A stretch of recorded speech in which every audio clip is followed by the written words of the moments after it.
What is good, everyone? This is your host, Deanna Radulescu with Label Free Podcast. To live your best life, you must live label free.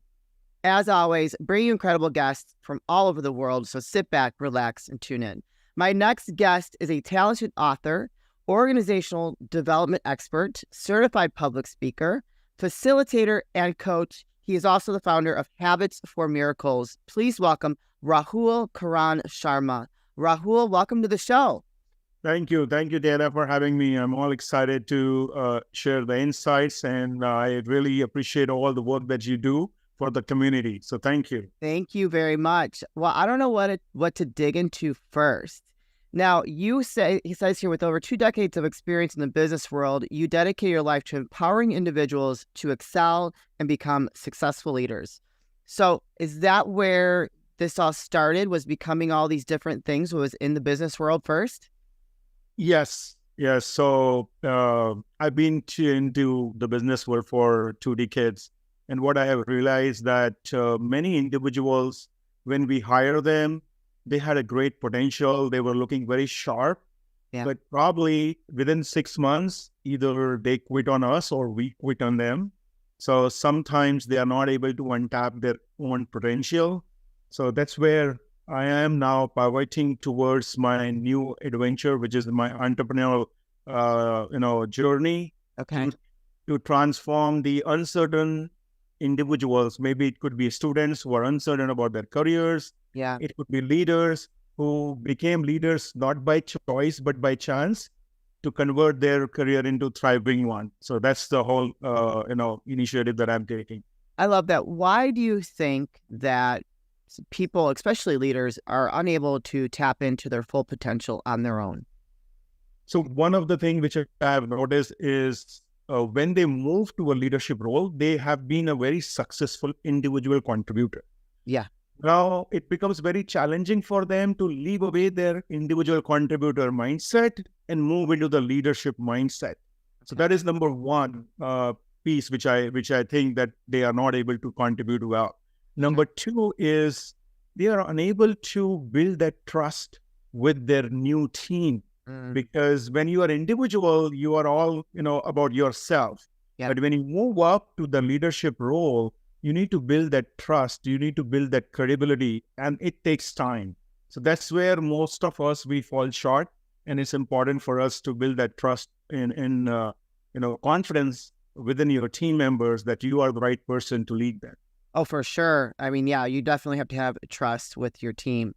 And so now, were you a leader yourself, and that's how you were able to now become a coach, and where you've identified weak areas for other leaders?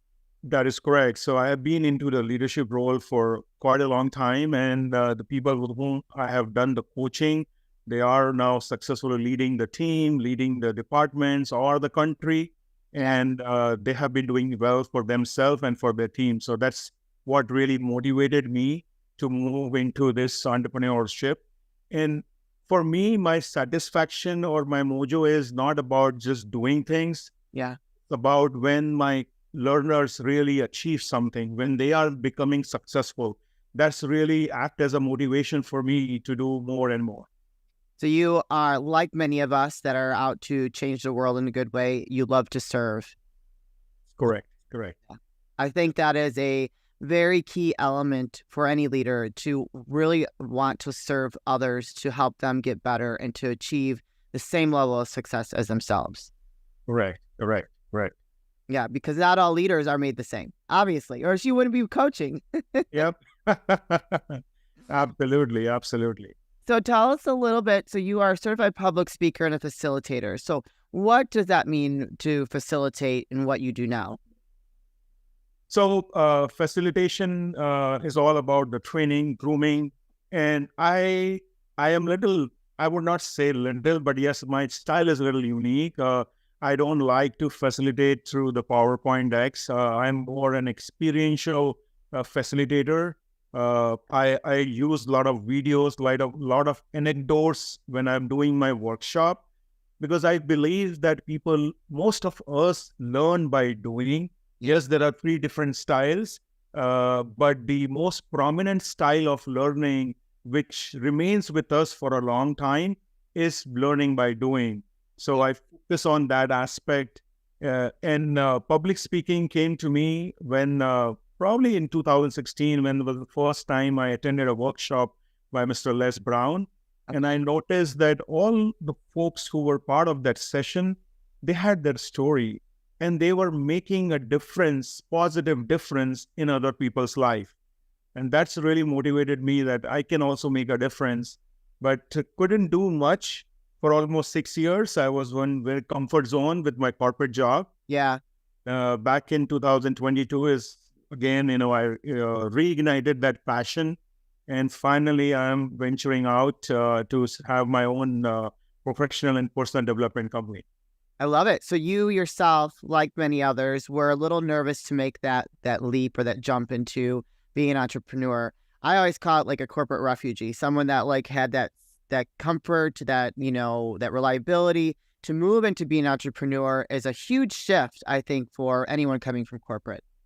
Absolutely. And that is the paycheck that you get, the bills you have to, pay on a regular basis. So it is challenging, but I think it's now or never for me. So I just wanted to do it sooner than later.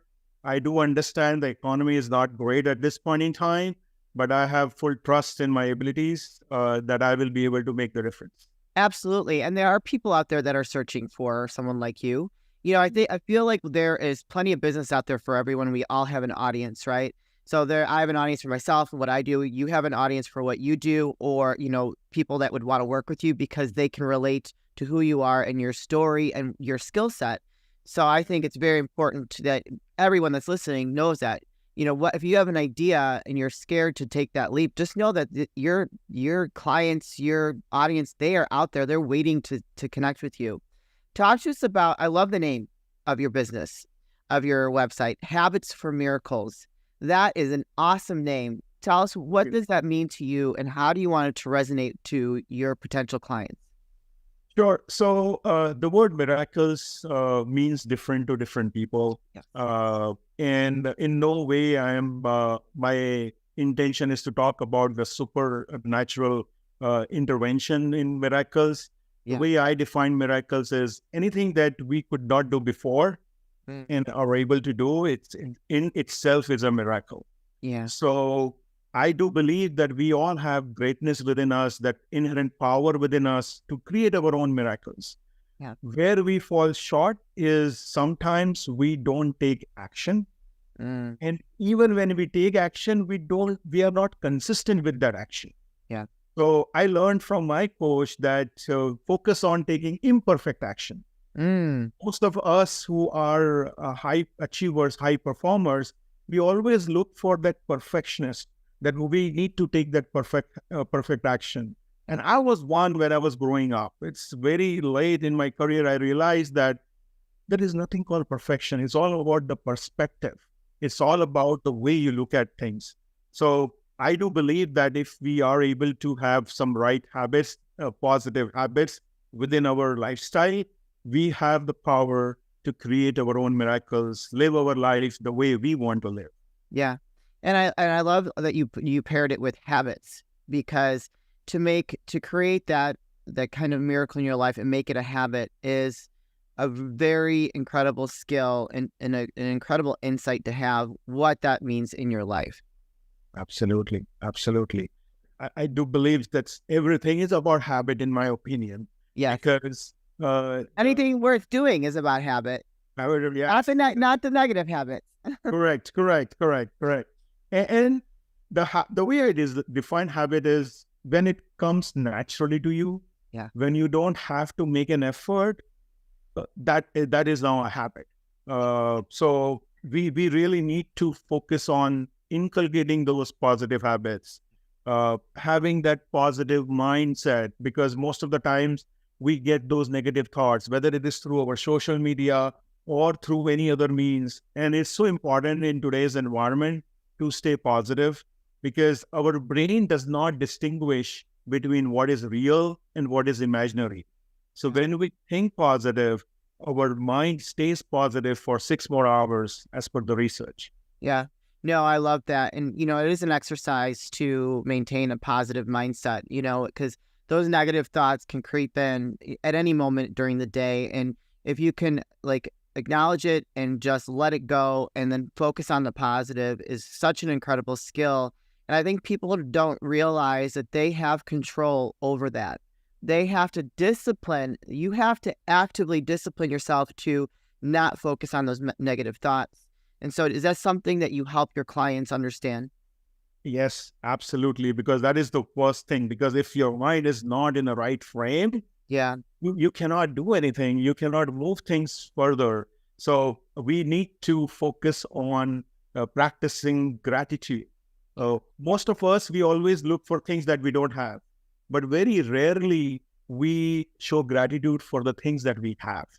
So what I do is focus on the self-discovery path. I want people to understand themselves, know who they are, know their why they want to do something that they want to do. Once they know themselves and once they know why they want to do it, then the path is very, very clear. Then only thing remains is taking action. Yeah, I love that. And so who would you say is your ideal client? My ideal client would be undergraduate students. Oh, okay. Who are struggling to identify the right career path, or those folks in the corporate world who became leaders not by choice but by chance. Entrepreneurs, most of the entrepreneurs they hardly go for any leadership education. They are great in entrepreneurial skills, but don't go for leadership education. So those could be my ideal clients. I definitely want to work closely with students. They are our future.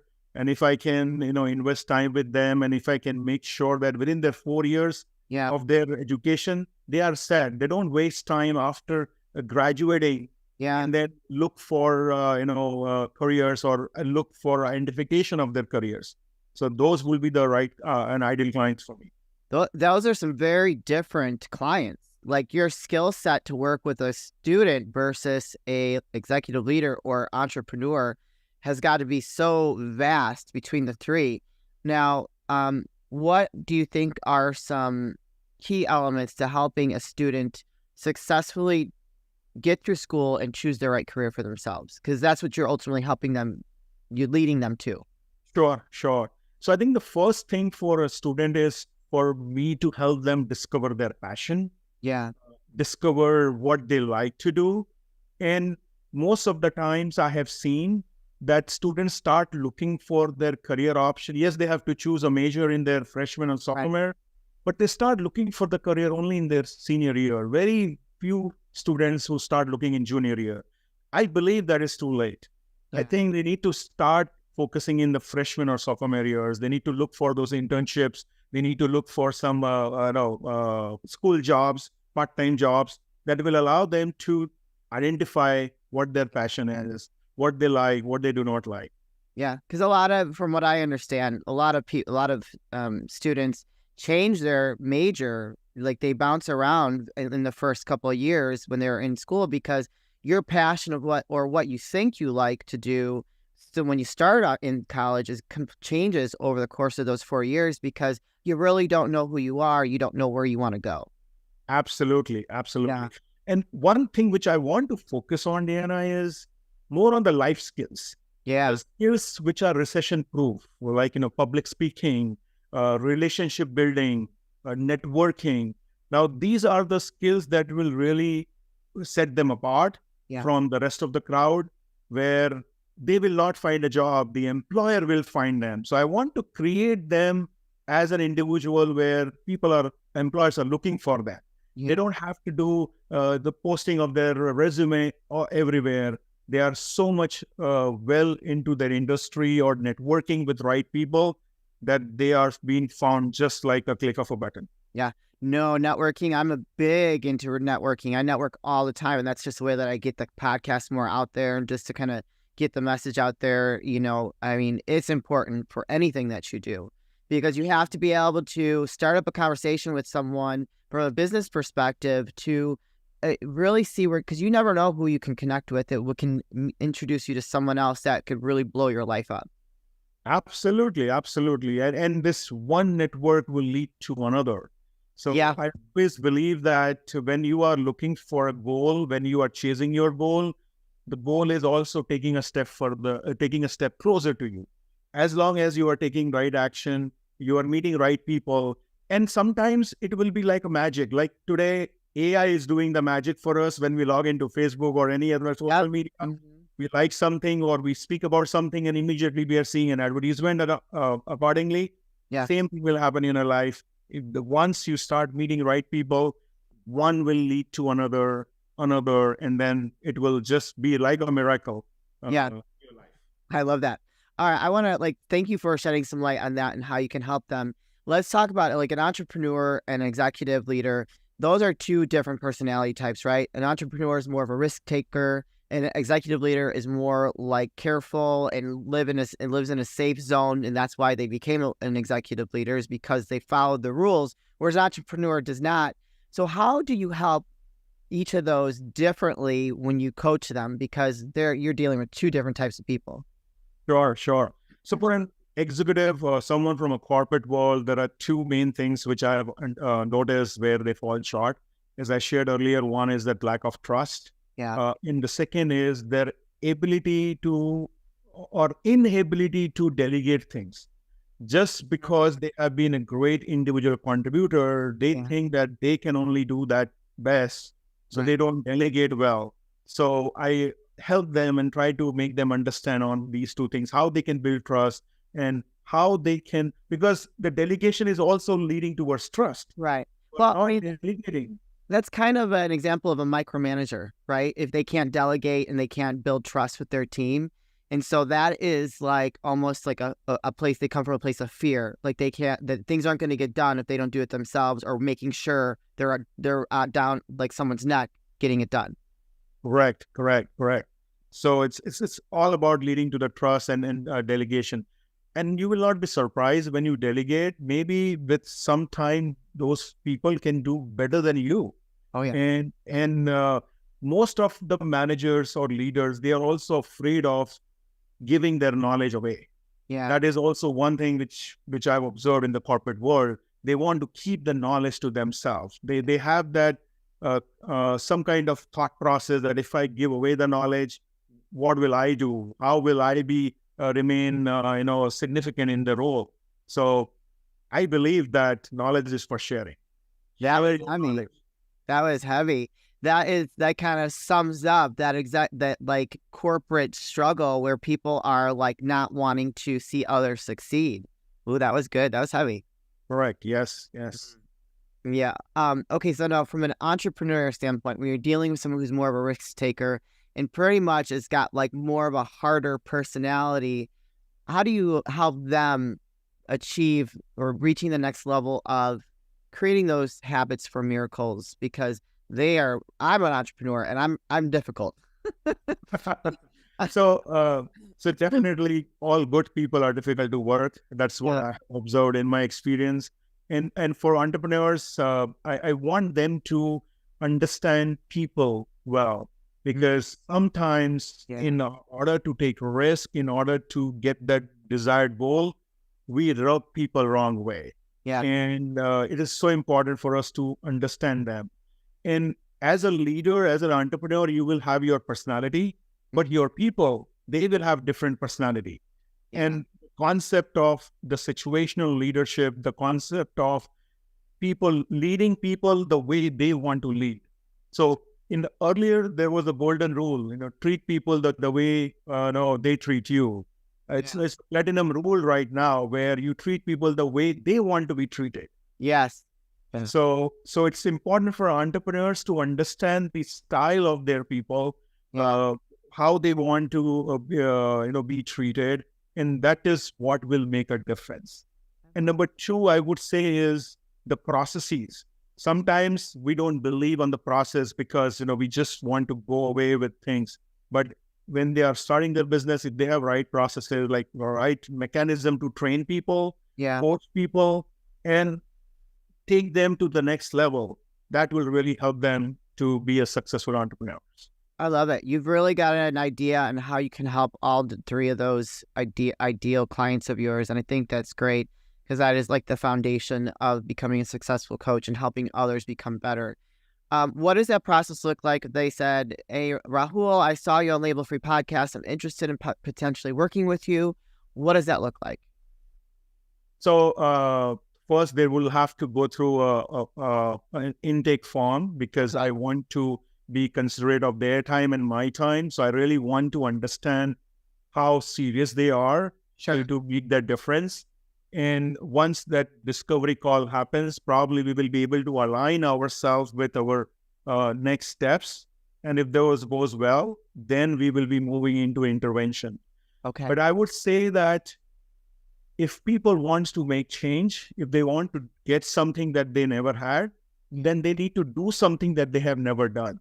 Yeah. Which could be coming out of the comfort zone, which could be doing things that probably they are not comfortable with, or they need to learn things.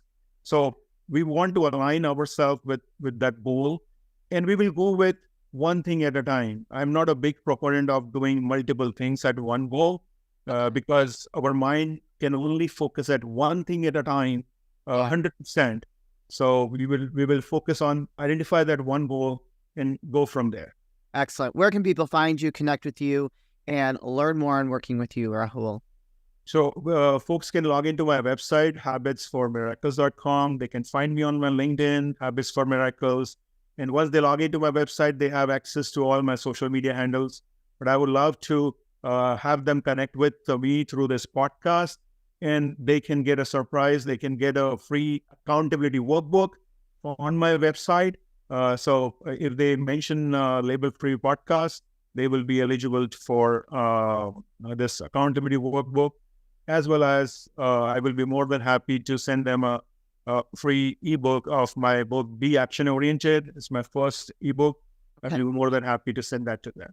Excellent. You guys, and put those links in the show notes. Go reach out to Rahul, collect those free gifts, and make change in your life and create those habits for miracles to just live in a higher state of success and being. Rahul, this is the part of the show where I like to ask for last words of wisdom or advice. What would you like to leave with us today? I would focus on people being bold. So BOLD is an acronym that I have created. The B stands for believe in yourself. O stands for optimistic. L stands for love yourself. Yeah. And the D stands for dream big. So if you want to have a good life, happier life, dream big, love yourself, be optimistic, and believe in yourself. Yes. Boom. Yes. I love that acronym. I live that every day.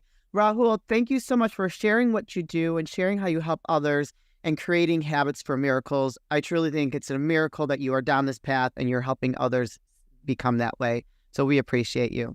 Thank you. Thank you, Deanna. Appreciate it. You're welcome. You guys, this is your host, Deanna Radulescu with Label Free Podcast. To live your best life, you must live label free. As always, don't forget to subscribe, follow, rate, review, comment, share, all those good things. And I'll be back soon with more dynamic guests.